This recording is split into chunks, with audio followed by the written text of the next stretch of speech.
Hoje nós vamos falar um pouquinho sobre delegar. Será que é interessante delegar tarefas? Não é tão interessante? O que a Kabbalah tem a dizer sobre isso? Eu sou Yair Alon e esse é o Zohar Diário.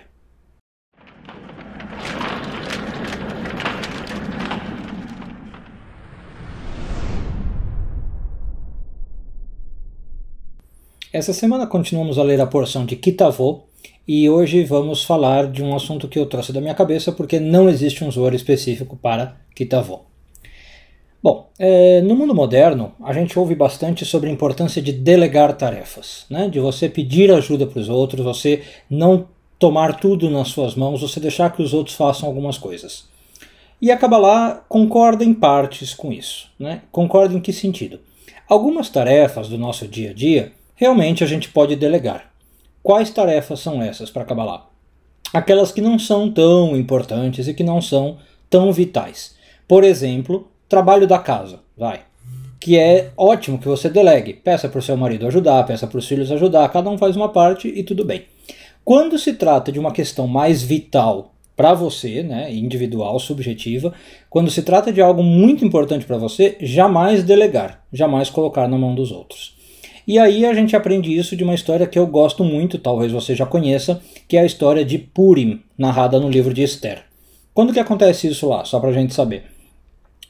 A gente sabe que basicamente acontece um decreto de um conselheiro do rei chamado Aman, e esse decreto negativo decide que todo o povo de Israel vai ser eliminado. Só que o povo de Israel, a gente lê lá na história, né, a gente fica sabendo que eles estavam um pouco confortável, na zona de conforto. Por quê? Porque eles sabiam que a rainha que vivia com o rei Ahasverosh era judia. Então eles falavam mais ou menos assim, não vai acontecer nada, né? Tem um decreto contra os judeus, mas a rainha é judia, a rainha vai falar em nosso favor e vai dar tudo certo. Então esse povo estava delegando a tarefa, né, de cuidar da sua salvação para a rainha Esther. E a rainha Esther, que era muito sábia, o que ela fez?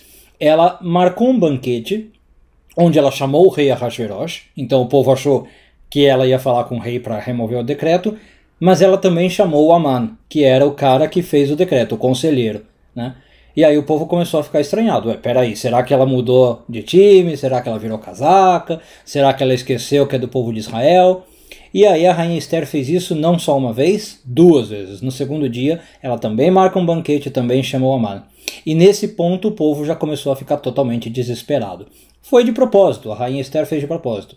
Nesse segundo dia, quando o povo viu que novamente ela tinha feito um banquete com o conselheiro ruim, o povo começou a chorar, o povo começou a ficar desesperado, começou a jejuar, começou a pedir para os céus ajudarem, né? Começou as orações. Ou seja, pararam de delegar a tarefa da sua salvação, pararam de colocar isso nas mãos de Esther.